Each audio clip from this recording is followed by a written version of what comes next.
መጀመሪያ ሳየው እንቁላል ልጥል የምትታገል የዶሮ ፊንጢጣኔ መሰለኝ። ራቅ ሲል ነው ጅሎ ተጃጅሎ ነው ለካ።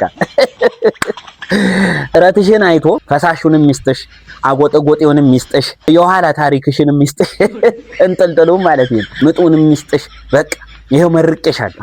አንተ ወንድ አሰዳቢ ሽልጥልጥ ይኮ ዘንድሮ ግራገር ይሄ 2018 ብቻ በሰላም ይለፍ። በሰላም እጄ ላይ ሰው ሳይጠፋ በሰላም ይለፍ። እሱን ነው እኔ አሁን እየጸለይኩ ያለሁት እሱን አንዳችሁን አጫውታችኋለሁ እርግጠኛ ነኝ።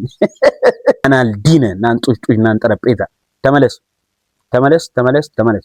ሁላችንም እንመለስ። ግድ የላችሁም እንመለስ። ክብረት ስጥን።